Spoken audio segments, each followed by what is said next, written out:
এতদিন ধরে মিডিয়ায় কাজ করছো, তোমার মিডিয়ায় কাকে কাকে তোমার খুব ভালো লাগে বা তোমাকে খুব স্নেহ করেন, তোমাকে গাইড করেন, বলতে পারো প্রিয় ব্যক্তিত্ব? মিডিয়াতে আমার প্রিয় ব্যক্তিত্ব ডক্টর আব্দুল নূর তুষার। উনি যতগুলো কথাই বলে আমি চোখ বন্ধ করে আমি বিশ্বাস করি এবং তার গাইডলাইন আমি সবসময় নিই। If I am in trouble, first one আমি যাকে কল করব ডক্টর আব্দুল নূর তুষার। তুষার ভাই তো একসময় খুব রেগুলার ছিলেন, এখন মোটামুটি মিডিয়াতে একটু তুলনামূলক কম, কিন্তু সেই সময়টা নিশ্চয়ই তুমি পাও নাই। আমরাও ছোটবেলার থেকে, আমাদেরও খুব প্রিয় তুষার ভাই, আমরাও ছোটবেলা থেকে ওনার বিভিন্ন বিতর্ক পর্যন্ত দেখেছি, ওনার তারপর উপস্থাপনা দেখেছি, ওনার বক্তব্যগুলো দেখেছি। তোমার কি দেখে তোমার বেশি তুষার ভাইয়ের ভক্ত হলা তুমি? ওনার পার্সোনালিটি, এবং উনি অসম্ভব জ্ঞানী মানুষ। আমার মনে হয় যে পৃথিবীতে যত জিনিস আছে সব কিছু সম্বন্ধে তার জ্ঞান আছে, এবং তাকে যদি বলতে বলা হয় যে স্যার এই বিষয়টা নিয়ে আমি জানতে চাচ্ছি, উনি 1 মিনিটও দ্বিধা করেন না, একদম বলে দেন ওই সম্পর্কে উনি বলতে পারেন, অথবা এবং বিস্তারিত বলেন। এটা আমাকে খুব অবাক করে যে স্যার এত জ্ঞানী, আর উনি প্রচুর বই পড়েন। আমিও ওনার স্যারের জন্য 2-1টা বই কিনেছি। আমি জানি না স্যারকে কি দিলে স্যার খুশি হবে, কিন্তু আমি দেখি স্যার অনেক বই পড়ে। তো আমি সাহস করে একদিন এয়ারপোর্ট থেকে স্যারের জন্য একটা বই কিনেছিলাম। ওইটা ডোনাল্ড ট্রাম্পের লেখা ছিল হয়তোবা। তো স্যার বইটা পেয়ে বলেছিল যে এই বইটাই আমি খুঁজছিলাম, তুমি কিভাবে জানলে এই বইটা আমি পছন্দ করব? সেই তুষার ভাই যাকে তুমি তোমার নিজের প্রিয় মিডিয়া ব্যক্তিত্ব মনে করছো, উনি অনেক কিছু বলেন, অনেকের সম্পর্কে বলেন, তোমার সম্পর্কে কি বলছে আমরা একটু জেনে আসি। ও মাই গড। তুষার ভাই, আমি চ্যানেল 24 থেকে রাজীব বলছি, আপনার একসময় খুব ছোট ভাই। একসময় আপনাকে আমরাও ফলো করতাম। এখন আমার যিনি অতিথি তিনিও বলছেন আপনি তার প্রিয় মিডিয়া ব্যক্তিত্ব। স্যার আসসালামু আলাইকুম, আমি ইশরাত পায়েল। ওয়ালাইকুম আসসালাম।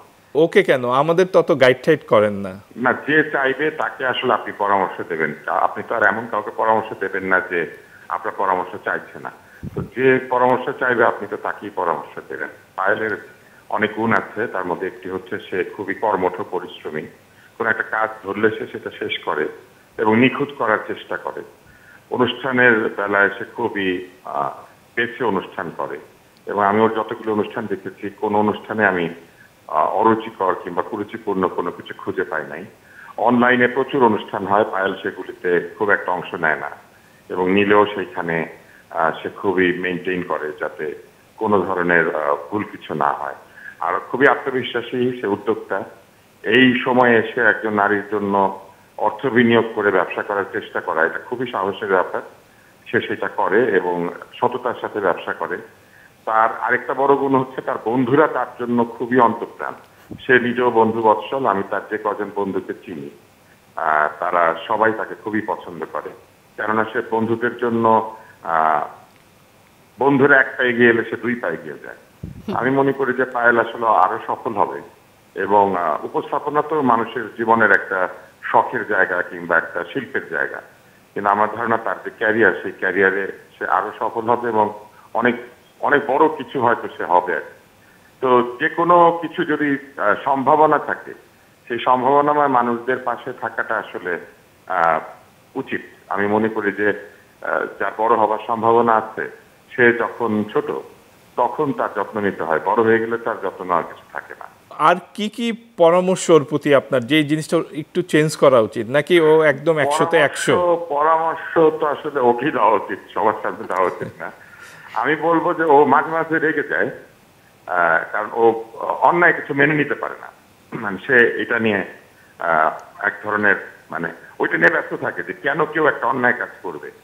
আমার মনে হয় যে লোকজন অন্যায় করবেই, এবং দুষ্ট লোক থাকবে পৃথিবীতে, রেগেও যাওয়া যাবে, কিন্তু সেইটা কখনোই যেন তার কাজে কোনো ব্যাঘাত না করে, নিয়ন্ত্রণের বাইরে যেন না যায় রেগে যাওয়াটা। নিয়ন্ত্রণের বাইরে যায় না, কিন্তু এটা নিয়ে সে দুঃখ পেতে থাকে। সে বারবার নিজেকে প্রশ্ন করতে থাকে যে মানুষ কেন এরকম করবে, কিন্তু মানুষই তো এরকম করবে, অন্য কেউ তো করবে না। তো সেই জন্য আমার মনে হয় যে যত যাই করুক, মানুষ মনে রাখতে হবে যে কোনো দুষ্ট লোক যেন পৃথিবীতে তার রাস্তায় বাধা হতে না পারে।